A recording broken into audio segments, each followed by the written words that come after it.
बिस्मिल्लाहिर्रहमानिर्रहीम। Dear students, मैं उम्मीद करता हूं कि आप सब खैरियत से होंगे। क्लास 9th सब्जेक्ट फिजिक्स की न्यू बुक का हम chapter number 1 physical quantities and measurements को लेके चल रहे हैं। आज का हमारा लेक्चर नंबर 10 और topic number 1.9 errors in measurements.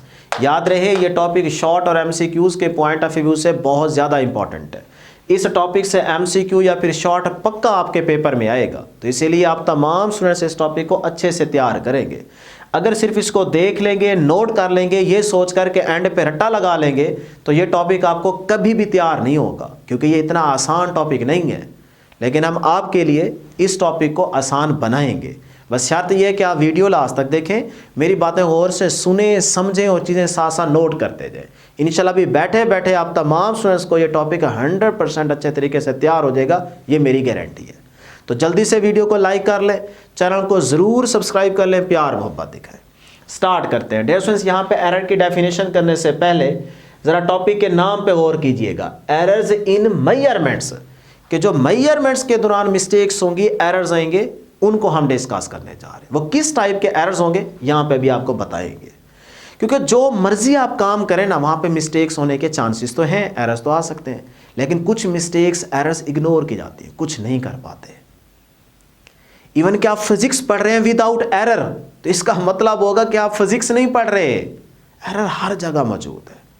कोई भी इंस्ट्रूमेंट, कोई भी टूल्स आपका 100% परफेक्ट नहीं है, जिसकी वजह से एरर आना ही आना है। अब कुछ बच्चे ना मेजरमेंट्स और काउंटिंग का फ़र्क नहीं समझ पाते। मैं एक छोटी सी एग्जांपल देता हूँ, फिर हम असल टॉपिक की तरफ आते हैं। डियर स्टूडेंट्स, सपोज करते हैं एक रूम के अंदर ना 50 चेयर्स रखी गई है। अब मुझे पता है कि भाई इस कमरे के अंदर ना 50 चेयर्स पड़ी है, आपको नहीं पता। तो आप में से मैं किसी एक स्टूडेंट को कह देता हूँ कि यार आप ना जल्दी से बताएं कि कितनी चेयर्स पड़ी हैं कमरे के अंदर। वो खुशी के मारे अच्छा मुझे कहा गया है, वो कहता है सर 49। मैं कहता हूँ अच्छा। दूसरे को मैं कहता हूँ हाँ जी आप करें, वो कहता है सर 50। तीसरे को कहता है वो कहता है 50। चौथे को कहता है वो कहता है 50। पाँचवें को कहता है वो कहता है सर 51। अब देखें यहाँ पे मिस्टेक्स आ गई। मिस्टेक्स होने के चांसेस तो हैं। अब ये जो एरर आया है, मिस्टेक हुई है, इसको आप इग्नोर कर देते हैं, कह देते हैं ना क्या सर खैर है, आप करें ना यार कितनी है। तो देखें इस टाइप के एरर को या मिस्टेक को आप इग्नोर कर रहे हैं, ये आपके लिए कोई मायने नहीं रखती। तो जो काउंटिंग है ना, काउंटिंग के दौरान जो एरर आएगा उसको हम इग्नोर कर देते हैं कि यार खैर है जाने दो। अब मैं अगर आपसे ये कहूँ कि भी चेयर का वज़न कितना है, एक चेयर का वज़न कितना है, अब ये आपको मेजरमेंट लेनी पड़ेगी। अब इस दौरान अगर एरर आता है, आपसे मिस्टेक होती है जिसकी वजह से एरर आएगा, तो वो एरर आप इग्नोर नहीं कर सकते, क्योंकि मेजरमेंट्स के दौरान एरर्स, यही तो हम पढ़ने जा रहे हैं। फिर पता लगाएंगे कि किस टाइप का एरर आया है। ये है फ़र्क मेजरमेंट और काउंटिंग में। अब डियर स्टूडेंट्स, यहाँ पे मैं डेफिनेशन अभी लिख देता हूँ। अगर अभी लिख दूंगा डायरेक्ट और आपको बता दूँ सिंपल, तो आप रट्टा तो लगा लेंगे, लेकिन डेफिनेशन आपको समझ नहीं आएगी। तो पहले एक छोटी सी एग्जांपल से इसको समझें, फिर मैं यहाँ पे लिख देता हूँ। जब तक समझेंगे नहीं ना चीज़ों को, तब तक आप रट्टा भी नहीं लगा सकेंगे। एक दिन लगाएंगे दूसरे दिन भूल जाएगा। तो पहले समझें और उसके साथ साथ फिर तैयार करेंगे, तो इंशाल्लाह फिर भूलेगा नहीं। डियर स्टूडेंट्स, हमारे पास कोई भी एक फिजिकल क्वांटिटी है, सपोज करते हैं लेंथ है, हम उसको मेजर करते हैं एक स्केल की हेल्प से। तो मैंने ना, ये आपके पास रूलर ही है, तो मैंने उस लेंथ को मेजर किया। लेट सपोज मेरी मेजरमेंट यहाँ पे आ रही, तो मैंने यहाँ पे पॉइंट लगा लिया। तो ये आपको जो पॉइंटर नजर आ रहा है या एरो नजर आ रहा है, ये मेरी मेजरमेंट है। तो यहाँ से यहाँ तक मैंने लेंथ को मेजर किया है। अब आप मुझे जल्दी से यहाँ पे वीडियो को पॉज करके बताएं कि ये मेरे पास कितनी वैल्यू आ रही है। ये जो मेरी मेजरमेंट है, इस पे देखें मेरे पास क्या वैल्यू आ रही है यहाँ पे, जहाँ पे एरो आपको शो हो रहा है। जल्दी से बताएं। चले, मुझे उम्मीद है कि आप ईमानदारी से वीडियो को पॉज करके बताएंगे। अब मैं आपको बताता हूँ, देखें 2 ये रहा ना, 2 के बाद 2.1, 2.2, 2.3, 2.4, 2.4 से थोड़ा सा देखें हमारा एरो आगे है, यहाँ पे आ रहा है। देख रहे हैं ना, गौर करें। अब कुछ बच्चे कहेंगे सर जी 2.4 से थोड़ा सा आगे है ना, तो 2.4 थोड़ा सा आगे कुछ नहीं होता। अच्छा, कुछ कहेंगे नहीं 2.4 से तो आगे जा चुके हैं और 2.5 से पीछे है, तो इसका मतलब 2.5, क्योंकि 2.4 से तो आगे गए हैं ना, तो कहेंगे सर 2.5। कुछ कहेंगे नहीं 2.4 और 2.5 के बीच में है। बीच में कहां पे? वैल्यू बताएं, नंबर बताएं। अब देखिए, तीनों पे बेयकीनी की कैफियत तारी है। तीनों में से कोई भी 100% कंफर्म करके पक्का नहीं बता सकता कि ये वैल्यू है। तो ये जो आप पे बेयकीनी की कैफियत तारी हुई है, जिसकी वजह से आप एग्जैक्ट नहीं बता पा रहे, इसी बेयकीनी की कैफियत को अनसर्टेनिटी का नाम देते हैं। कि जब आप पे बेयकीनी की कैफियत तारी हो जाए, यही आपकी अनसर्टेनिटी कहलाती है, जो कि एरर का सबब बनती है। तो अब पता चला एरर की बेस क्या है, कि जब आप एग्जैक्ट ना बता सकें, आप पे बेयकीनी की कैफियत तारी हो जाए, कुछ कह रहे हैं 2.4, कुछ कह रहे हैं 2.5, कुछ कह रहे हैं 2.4 और 2.5 के बीच में, तो जब आप पे बेयकीनी की कैफियत तारी हो जाए, यही अनसर्टेनिटी कहलाती है, जो कि एरर का सबब बनती है। अब देखेंगे कि कौन से एरर आते हैं। तो अब यही चीज जो मैंने समझाई है ना, इसको यहां पे आप लिख देंगे, तो ये प्रॉपर अच्छी डेफिनेशन बन जाएगी। तो लिखते हैं, मेरे साथ साथ लिखें जी एरर की डेफिनेशन। तो एनी, क्या मैंने समझाया, any uncertainty in measurement, in measurement of any quantity, physical quantity. ठीक है ना, याद रखिएगा। लो जी, ये आपके पास प्रॉपर डेफिनेशन है। अगर आप इससे आसान लिखना चाहें तो ये भी लिख सकते हैं कि the difference between measured value and the actual value. ये भी तो आपके पास एरर की डेफिनेशन ही है ना, लेकिन ये ज्यादा अच्छी है। पहले एग्जांपल दी है, फिर आपको समझा दिया, अब इसको याद करना बहुत आसान हो जाएगा। अब डियर स्टूडेंट्स, हम देखते हैं टाइप्स ऑफ एरर्स। तो आपकी बुक में 3 टाइप्स के एरर्स हैं। नंबर 1 ह्यूमन एरर, या जिसको आप पर्सनल एरर भी कह सकते हैं। नंबर 2 सिस्टमैटिक एरर, और नंबर 3 रैंडम एरर। तो 1 बाय 1 इनको डिस्कस करते हैं। अब आपने क्या तैयार करना है, वो आपका काम स्टार्ट हो गया है। सबसे पहले ह्यूमन एरर की डेफिनेशन। आपकी बुक बड़ी सिंपल डेफिनेशन करती है कि errors occurs due to personal performance is called human error. वही चीज मैंने लिख दी है कि errors due to personal mistakes are called human error. कि बंदे में अगर खराबी है, बंदे को तरीकाकार का ही नहीं पता कि किस तरह से मेजरमेंट लेनी है। सपोज करते हैं, आप में से किसी एक स्टूडेंट को मैं कहता हूं कि यार ये एक छोटा सा बॉब है, इसका डायमीटर निकालो। अब वो गया है मीटर स्केल ले आया है कि अच्छा मैं डायमीटर निकाल के देता हूं। अब आप समझ आए, अगर वो वैल्यू बता भी दे, मेजरमेंट कर भी ले, हमें ले आए मेजरमेंट करके बता दे सर जी ये आंसर है, ये इसका डायमीटर है, तो आप मान लेंगे कि सही करके है। आपको तो पता है कि यार इस बॉब का अगर डायमीटर निकालना है तो इसके लिए स्क्रू गेज आएगा, जबकि वो मीटर स्केल से करके आया है। इसका मतलब बंदे में मसला है। अब ये पर्सनल एरर है, इंस्ट्रूमेंट का तो कोई कसूर नहीं है।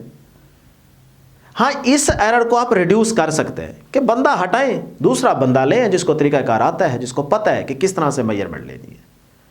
सही है। तो ये आपके पास एक ह्यूमन एरर की एग्जांपल है। अब इसको रिड्यूस कैसे कर सकते हैं, वो चीज आप देखें। सबसे पहले उस बंदे की ट्रेनिंग करें, टेक्निक, उसको टेक्निक का पता हो, मेथड उसको आता हो कि भाई किस मेथड के तहत मैंने ये प्रैक्टिकल परफॉर्म करना है और रीडिंग लेनी है या मेजरमेंट लेनी है। उसके बाद प्रोसीजर वैसे तरीकेकार को ही कहते हैं। अच्छा, उसके बाद अगर इन्वायरमेंटल कोई डिस्टर्बेंस हो रही हो तो उससे कैसे बचा जा सकता है, ये भी उसको पता हो। तो प्रॉपर तरीके से उस बंदे को पहले सिखाया जाए कि भी इस तरह से आपने मेजरमेंट लेनी है। तो ह्यूमन एरर या पर्सनल एरर को रिड्यूस कर सकते हैं। बस शर्त यह है कि बंदे में डिफेक्ट ना हो। ठीक है, थोड़ी बहुत अगर खराबी है, वो बेचारा भूल रहा है, तो उसको हम बता के ठीक कर सकते हैं कि भाई ऐसे नहीं ऐसे करो।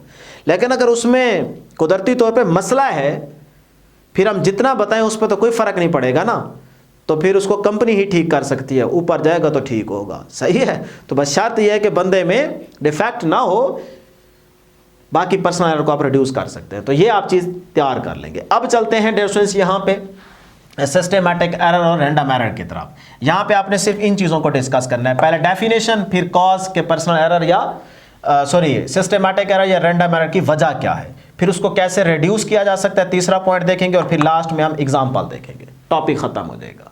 तो फिर जल्दी से डेफिनेशन समझिएगा। दो डेफिनेशन आपको आसान करके बता रहा हूं, छोटे छोटे।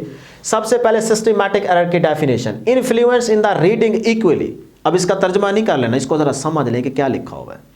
डियर स्टूडेंट्स, अगर आप कंडीशन डिफरेंट है, यानी कि आपने एक दफा मेजरमेंट ली, आपके पास कोई एक वैल्यू आ गई पॉजिटिव, फिर अब आप कंडीशन चेंज कर देते हैं, फिर आप मेजरमेंट लेते हैं, आपके पास पहले वाली के इक्वल आ गई है वैल्यू। फिर आपने तीसरी बारी फिर कंडीशन चेंज की, फिर आपने रीडिंग ली, मेजरमेंट ली, वो आपके पास वैल्यू इक्वल आ गई पहले जितनी। फिर इस तरह से चौथी दफ़ा, फिर पांचवी दफ़ा, अब पॉजिटिव में वो वैल्यू इक्वली आ रही है, लेकिन कंडीशन डिफरेंट है। तो इसका मतलब जब हम कंडीशन चेंज कर रहे हैं और फिर भी वैल्यू एक जैसी आ रही है, इसका मतलब यहाँ एरर है, फर्क क्यों नहीं पड़ा। तो अब वो इस टाइप के एरर को हम क्या नाम देते हैं? सिस्टमैटिक एरर का नाम देते हैं।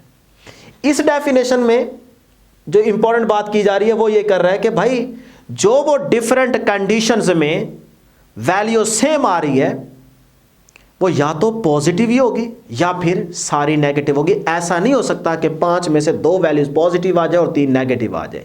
ऐसी टाइप अगर होगी तो वो किसी और टाइप का एरर होगा, वो आगे चल के बताते हैं। लेकिन वो कह रहा है या तो पॉजिटिव वैल्यूज होनी चाहिए या फिर नेगेटिव वैल्यूज होनी चाहिए।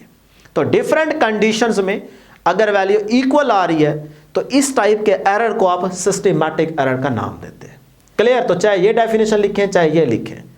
अब आ जाते हैं जी रैंडम एरर की तरफ। इन्फ्लुएंस इन रीडिंग इनइक्वली, कि कंडीशन सेम है, सेम कंडीशन में रहते हुए पहले आपने वैल्यू ली आ गई जी, दूसरी दफा ली वो उससे क्या है?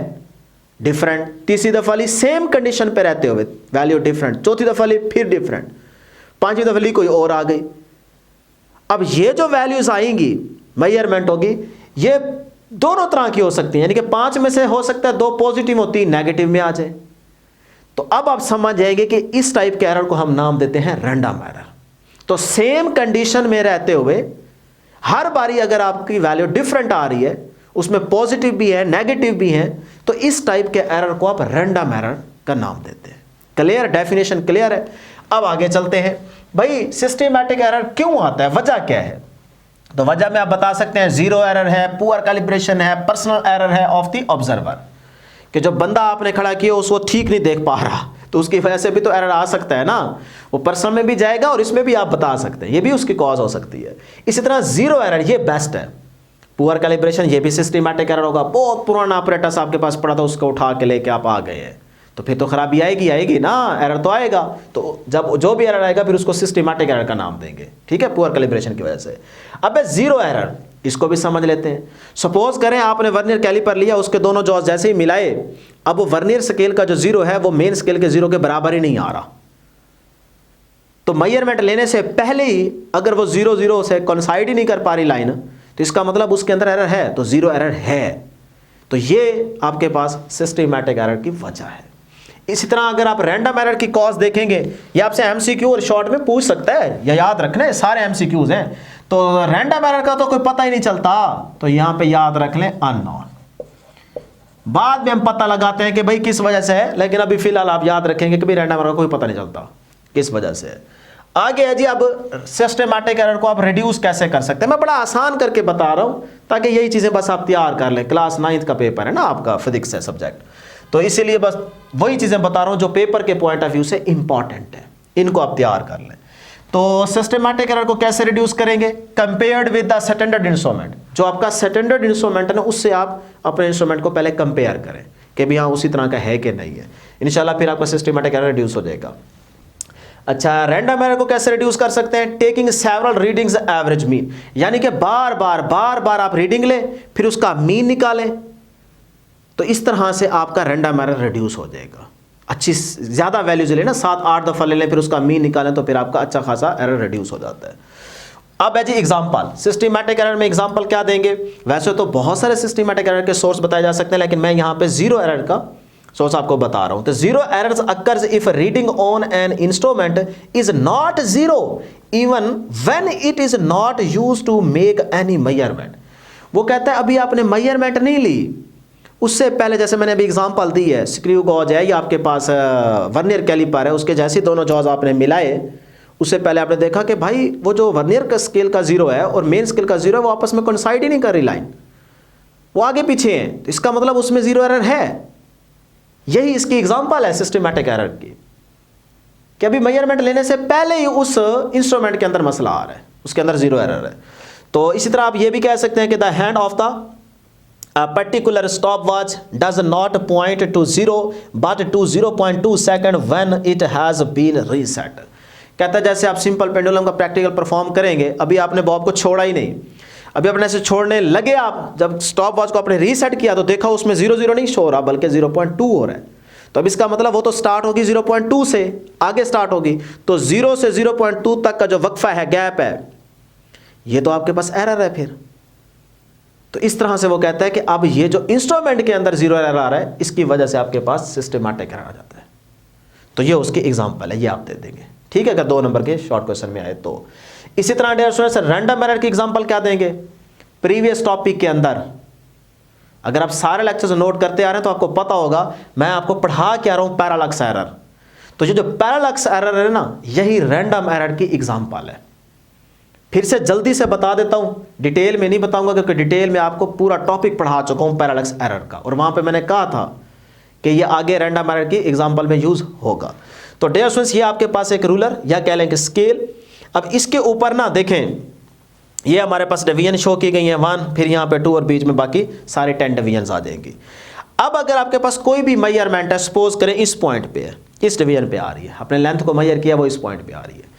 अब अगर आप इस पॉइंट पे इधर से देखते हैं या उधर से देखते हैं या इधर से देखते हैं या इधर से देखते हैं या यहां से देखते हैं, तो एरर तो आएगा, क्योंकि आपका देखने का तरीका ही नहीं ठीक, आपको पता ही नहीं है कि यहां पे आपने मेजरमेंट को किस तरह से ऑब्जर्व करना है। तो मैंने आपको बताया था कि अगर आपने वो मेजरमेंट देखनी है, ऑब्जर्व करनी है, तो प्लेन के यानी कि जो आपका line of the vision of the eye है वो उस प्लेन के क्या हो, परपेंडिकुलर हो, तब आपको बिल्कुल वैल्यू सही नजर आएगी। तो अब देखें, यहां से अगर आप देखते हैं पोजीशन बी से, इसको कह देते हैं ए, इसको कह देते हैं बी, इसको कह देते हैं सी। अब पोजीशन बी से देखते हैं तो line of vision of the eye इस प्लेन के क्या है, परपेंडिकुलर, तो आपको वैल्यू बिल्कुल सही नजर आएगी। तो मेजरमेंट यहां पे क्या होगी, करेक्ट। यहां से देखेंगे तो आपके पास क्या होगी, करेक्ट। अगर आप थोड़ा सा एंगल चेंज कर देते हैं, अब यहां से देखते हैं तो एंगल चेंज हुआ, तो अब देखें line of the vision of the eye इस प्लेन के ऊपर परपेंडिकुलर नहीं है यहां पे, तो अब एरर आएगा, और जो एरर होगा वो क्या होगा, पैरालक्स एरर।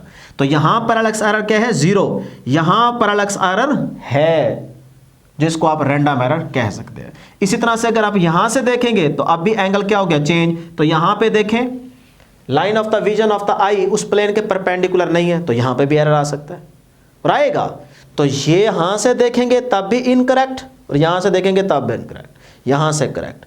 तो ये है आपके पास पैरालक्स एरर। तो यहां पैरालक्स एरर है, यहां पैरालक्स एरर है, यहां पैरालक्स एरर नहीं है। तो यही पैरालक्स एरर रैंडम एरर की बेस्ट एग्जांपल है। तो ये थी डियर स्टूडेंट्स हमारे पास आज के टॉपिक की डिस्कशन। लास्ट में बड़ा इंपॉर्टेंट पॉइंट बता रहा हूं, रैंडम एरर को आप खत्म कर सकते हैं, रिड्यूस कर सकते हैं, बिल्कुल। सिस्टमैटिक एरर को खत्म कर सकते हैं, खत्म कर सकते हैं। स्टेटमेंट पे गौर करें, रैंडम एरर को खत्म कर सकते हैं, आंसर है यस। सिस्टमैटिक एरर को खत्म कर सकते हैं, आंसर है नो। बस एक शर्त है, अगर वो कंडीशन लगा दे, कंडीशन पे पूछे, तब आपने कहना है कि हाँ। कंडीशन की बात ना करे तब आपने आंसर देना है कि सिस्टमैटिक एरर को खत्म नहीं कर सकते। वो कंडीशन कौन सी है जिस पे खत्म कर सकते हैं, वो है जीरो करेक्शन। जब आप जीरो करेक्शन अप्लाई करेंगे तब सिस्टमैटिक एरर को भी खत्म किया जा सकता है। तो ये था लास्ट इंपॉर्टेंट पॉइंट। तो आज के लिए इतना ही, दुआ में ज़रूर याद रखिएगा। उम्मीद है कि आपको हर एक चीज़ क्लियर होगी कि इसको बैठ के तैयार करें। इंशाल्लाह नेक्स्ट वीडियो में जल्द मुलाकात होगी। अल्लाह हाफिज़।